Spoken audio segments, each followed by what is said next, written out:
It's like a So let me just answer. Romani curse keeps you from answering yes/no questions. It's insane because I've brought it back to you like 20 times and you keep finding another thing to talk about. Most of the time, I don't really think of the world in terms of this like comic book distillation into good I don't guys think you versus think of the bad world guys. at That's all. not. You're doing this like, well, now that it's been an hour and you've been called out for being a worm 50 I'm times, you're going in circles. You're delusional. You're No, insane. I'm actually just trying to apply a modicum of You're logic to gaslighting your... yourself. Oh, Dude, yeah. I know you're salty, but you can't literally just like whenever you're mad that I'm saying something, okay? Am You I have to calm down a salty? little bit.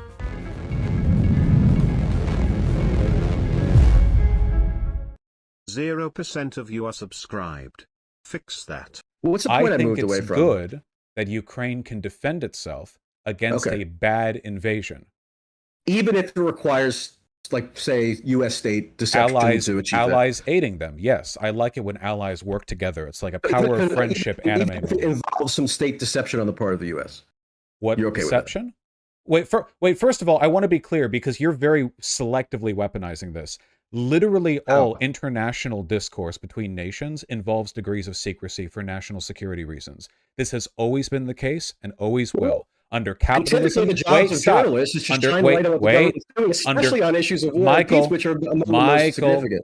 Under capitalism, socialism, feudalism, nations are always going to have stuff that's deemed top secret. It's just the way that stuff like this works. Military operations, whether they're If Biden secretly authorizes military operations in Ukraine, that's just the way it goes because states like to keep Michael, secrets. So wait, please stop getting upset. I'm stating a I'm fact right upset. now. I'm So, okay, confused. do you disagree with the fact that all nations require some degree of secrecy when it comes to international and military operations? All the, like, that is a fact of large, just any kind of operation. Well, I mean, only an idiot would disagree that states employ secrecy in the conduct of their military operations or their intelligence. Okay, so we agree this is a universal factor. Whether it ought not to be ascertained whether, for example, Joe Biden Michael, why can you never just answer a question? Michael, Ukraine Michael, from the public. Michael, once more, you agree that this is just an inevitable thing that nations do, and that with no exceptions, every nation has engaged in some degree of secrecy when it comes to military, international, geopolitical engagement. There are various reasons for doing so. I'm not saying all of them are good or justified. I support journalistic transparency, but you agree this is a literally ubiquitous thing. Well, I mean, it's. I mean, I'm not an expert on every country in the world. Michael, you can. Are you the country? It's like a let me just answer. Romani curse keeps you from answering yes/no questions. I'm going to answer. Wait, just then answer now, comma, then clarify. Yes or no? I'm not doing a yes or no thing like in an it's a curse. Okay? I can answer questions with, I don't know, 3 sentences. It is a yes/no question. You can. So it is actually possible to give a yes/no answer and then clarify. Maximum transparency should be striven toward as regards this Ukraine intervention. Okay, so once more, now that we've acknowledged that there's always some degree of secrecy when it comes to the exact kind of operations we're talking about, we can stop bringing up this secrecy as evidence that it's somehow bad. What we're talking about is the actions itself. Michael, I am uninterested in you like deflecting from every question with like you can't accuse me of deflecting just because I don't capitulate to your yes or no my questions. Yes, to answering my questions. 2 sentences. Not capitulating to answering questions is a synonym to deflection. Yes or no question that for with an answer that's not conducive to literally one word. Yeah, that would be a capitulation. You can answer with a yes or a no and then clarify it for more info. I've done that multiple times. Like, yes, I'm in support of the U.S. providing aid, comma, because X and Y. Like, that's how people talk when they move their mouths. They can say words that add substance to I don't think most people talk when they're like just talking and they want to like people don't answer yes/no questions. All of a sudden introduce ultimatums where it's like yes or no, respond yes or no. That's not usually how people talk. At least people don't ask yes/no questions and get weirded out when you refuse to answer any. Okay, so then even more recently, we have. So wait, we're still trying to talk about, right? If you don't support the Russian invasion, how is Ukraine supposed to win without the assistance of the West? They're a weaker country. Sorry? they're a weaker country. Russia has shown itself to be pathetically weak over the course of this invasion, but Ukraine was not, strong enough to defend itself without our help. If like the U.S. hadn't entered into the war, like the war effort, or gotten involved in the war effort post without us helping, they would have lost. But I don't want them to lose, so I want us to help. Not just run-of-the-mill belligerent. It's actually like pretty much running the war effort. Yes, and, like it's the prime mover in the entire war. So like intel and most belligerents in those conflicts, like according to like akin to what you were referencing, are not like the prime movers in the war in the way that the U.S. is. I'm fine with us helping Ukraine. There's no I war want happening us right to now, help right? Ukraine. Right. It's good. We're doing the good thing. Ukraine is the victim. We're helping the victim. You're tooting the horn of like American moral supremacy right here in a way that I'm frankly as a socialist not comfortable with. Yes, we're doing a very good thing right now. Moral supremacy at all? How did I done that? Well, I don't know, because you don't answer any questions. How is Ukraine supposed to win without the West's assistance? Okay. Well, at least let's look at what the policy is now that's supposed to enable Ukraine to win. Right? That's how is Ukraine? Let me speak. This is what we're told by our government that's orchestrating the war Michael, effort is required for Ukraine. I don't want to hear about the government. I want to hear from you, Michael. I'm not going to like give you speculation about how could Ukraine win. I know what is because you can't answer any questions. Michael, for Ukraine to win. That's what's available. How could Ukraine win? How could Ukraine win? The answer is they couldn't, right? I'm not a military tactician. I'm receiving what the U.S. government is saying is required for Ukraine to let's try this then. Do you agree that Western aid has massively increased Ukraine's ability to defend itself?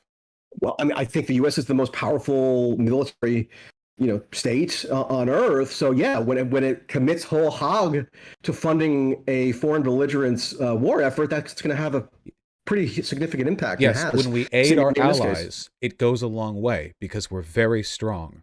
And since the ally is the victim of an invasion, our assistance is Ukraine's not a formal ally, by the way. Justifiable. I'm not here nor there. Not a full military ally, no. But in this case, in this context, clearly our ally. It's insane because I've brought it back to you like 20 times and you keep finding another thing to talk about. Most of the time, I don't really think of the world in terms of this like comic book distillation into good guys versus bad guys. That's not. Okay, again, for the 42nd time. If not support the U.S. government's policy, Michael, I thought was the reason we need support to support the policy. For the 42nd time, I support giving Ukraine weapons to defend itself.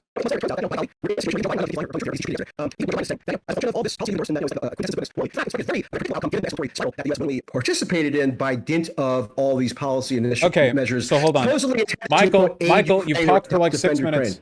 Okay, so you loaded a lot of really dumb shit into there, so I can't really unpack it because... What's dumb? Tell me what's dumb. You're doing it again. Well, what do you think I'm going to do after saying that, Michael? Obviously, I'm leading you in. See, it's that opening statement, comma, follow-up thing that we struggled with earlier. Why? Because it was bad to appease Neville Chamberlain, right? Well, appeasement doesn't have a great track record historically because they tend to keep doing the same things after you give them what they first claim. That's a very novel historical analogy. I hadn't thought of that one. I have to research it later. Michael, you're not in a position to be snarky. Anybody who was against the invasion of Iraq in 2003 was denounced as an appeaser, so I'm just wondering what, Michael, I'm not saying it's the same situations, but Michael, engage with what I've said rather than this whataboutism. Michael, you're falling lower than the comic book again. Talk about what I've said rather than pulling it back 20 years. Because Saddam Hussein wasn't a nuclear power and wasn't threatening to nuke. Michael, you're doing it again. You're trying to waste our time by pulling the topic away because you're slimy. Michael, quit running. Michael, your hairline is already running. There's no reason to join it, okay? Michael, I can only aspire Michael, I can see the tactics. I can see the tactics shifting with you. One quick question. I'm not shifting any tactics. Michael, I'm gleefully just engaging. Michael, do you sleep with men? Sorry? Do you sleep with men? Do I sleep with men? I do. You can't out-snark me. Stop trying. Are you interested in sexual activity now? How would that even be a pertinent question? Mikhail, Quit being a snarky cunt. It's not going to work with me. Or not, by the way, so I'm not sure why you brought that up, but okay, go ahead. Because you're outmatched. You're doing this like, well, now that it's been an hour and you've been called out for being a worm 50 times, you're doing this like, well, I just remember this one thing this one guy said, and maybe you could explain to me. An image of you sleeping with men in my head, which is not something I had been eager to, think about. I didn't hear what you were saying. Anyway, I think your tactic might have been to plant the image in my head of you sleeping with men, because that was not something I was eager to think about. Did it enter your head that easily? That's all it took? I had 3 more lineups before I figured there wasn't even a chance of that being in there. You can think about that if you want. You've been paying about that much attention to the conversation anyway. Fact of the matter is, as much as you want to run from it, as much as you want to cry about it, appeasement is not a historically effective strategy. It just isn't. It just genuinely doesn't seem to work. It's remarkable how little you know about any of this. You realize that ever since we started talking about annexation, you failed to say anything, right? Self-proclaimed socialist saying at the time, but now if things have flipped, Michael, you have not sucked enough cock to attempt to be this snarky. It's not working for you. You can't even intone your voice properly. Stop trying. Michael, you can't worm your way out of this. Every time you blunder into a topic, every time you're stupid enough to not pivot away the necessary number of times, you have nothing. You didn't even know. You didn't even know. 2014, Michael, as opposed to appeasement. Michael, you didn't even know that Alexander Dugin's daughter was a state official. You don't know shit about this. So Barack Obama gave him the East Ukraine? Is that what you're saying? I mean, you're kind of getting a little incoherent with all these convoluted analogies that you seem to be coming up with. It's not, wait, we're not using analogies. This is a direct... On the Neville Chamberlain thing, which, again, everybody and their mother has seen on Facebook. Michael, these aren't analogies. We're directly talking about the subject. We're not analogizing. This is a direct reference to a subject. Precedents, let's say. You know what an analogy is, right? It's when you compare things. Yeah, but we're talking directly about the 2014. Precedents. Yeah. Historical precedents. The honest truth is I don't know how much Obama could have done then. I do know one thing, though. He wasn't satisfied with Crimea or the Donbass. So all things considered, maybe it was okay for Obama to do appeasement in 2014? I wasn't talking about Obama to be... Michael, I'm trying to understand what you're saying. You are the one who brought up Obama. I'm not here to talk about Obama. I was talking about Crimea as an indication, Michael, I was bringing up Crimea as an indication that when an abstract concept. Who's doing the appeasement? Michael, yes, I brought up Crimea as an indication that when dictators like Putin say, "Oh, we just want this territory," and then nothing happens after. Michael, Ian, you brought it up as a historical example of appeasement failing, correct? Historical is in 8 years ago, yes. Okay, you brought it up as an example of something that happened 8 years ago that you said was appeasement. Who did the appeasing? Well, the appeasement there would have been from the Western nations who failed to respond appropriately, including Obama. Was Obama the president of one of those Western nations? What the I just said including Obama. Michael, you're spazzing out. You need to calm down, okay? You need to listen to what you're... Michael, you got rabies. People listening to this who are at all fair-minded will understand how your argument is gradually falling into incoherence on this. You're not listening to anything that I'm saying because you're thinking about us having sex, as you brought up. Michael, stop thinking about me naked and listen to what I'm saying. I've already said this, so I'm repeating a thing. Michael, I'm repeating a thing that I said earlier. Michael, I'm repeating something, okay? So this is not the first time I've said this. I don't know how much Obama could have realistically done at the time. Right. I'm citing Crimea as an example that when dictators do land grabs and say, "Oh, this is enough for me, this is all I want," that doesn't actually mean they're done. So who were there among those others? Barack Obama. So what was the alternative? This has already been answered. Michael, you're going in circles. You're delusional. You're insane. I'm actually just trying to apply a modicum of You're logic gaslighting yourself. You're mad. No, I'm not gaslighting you. You're like a broken record. Random buzzwords. We need a therapist in here. All this has been answered. So when we bombed the rail stations in Germany. Wait, Michael, I know, dude, I know you're salty, but you can't literally just like whenever you're mad that I'm saying something, okay? You have to calm down a little bit. So, Michael, in war, sometimes you have to do things. I'm just going to mute you. All right, I muted him.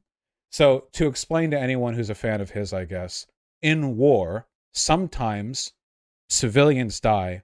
It really sucks, but unfortunately, the only way to avoid this is to not do a war. Since Russia's the one that started the war, I'm holding them to that.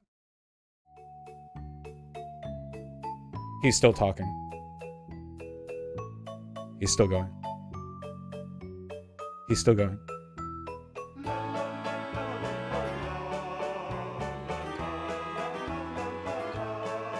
All right, you're unmuted. Anyway, yeah, sometimes... Did you mute me there? Huh? Did you mute me? No, I just unmuted you.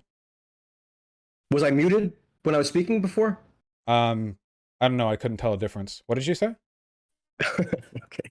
All right. Hey, to be fair, we've reached the point of the convo where you're literally going like whenever I'm talking. So there's not actually a point in this conversation outside of this sort of mutual infatuation with our prolonged suffering. You say. Yep, got it. The main thing, like, can we? I want to get to the real questions past all this. How much do you get paid? Let's wrap up. How much do I get paid by who? Well, I assume it has to be by the Kremlin or possibly by a far-right American group, because you were doing this defense run. This is incredible. Did you think to ask me like, how much you get paid by the Kremlin all on your own? Did you come up with that all on your own? Because if so, man, you deserve like a ribbon. That is...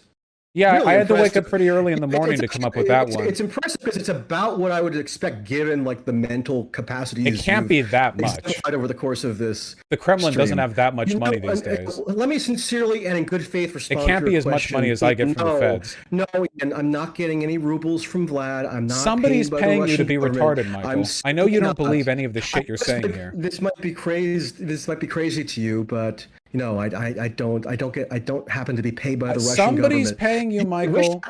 Nobody's this retarded without a financial incentive. Kind of like validate your. You got to pay for this kind of brain damage. I actually do enjoy the back and forth with you. Maybe you don't believe me. Maybe the viewers don't. But you know, I'm a sort of a naturally person naturally disposed toward debate, so I don't take any of it personally. And actually, it's helpful to sometimes illuminate certain points of contention. So I appreciate you having me on. I wish I could say it's mutual, but I genuinely hate you. I think you're evil, and I don't think that you believe anything you've talked about here. I think you just. I think that strategic ineptitude is your the name of your game. Maybe we can wrap it up on that. You hate me and think I don't believe anything I'm saying, where I don't believe that about you. That's a point of differentiation between us. Yeah, well, that's fine. That would be like a piece of shit and a human looking at each other, and they, I imagine, would have respectively different opinions on the smell of the other. Okay. Oh my God. All right. Well, that went about as well as I expected, I think. By the way, I want to make it clear, by the way, okay? I want to make it perfectly clear. The fact that I went 90 minutes without once hitting the mute button is a testament to divine levels of patience on my part. Like untold depth and strength of character right here.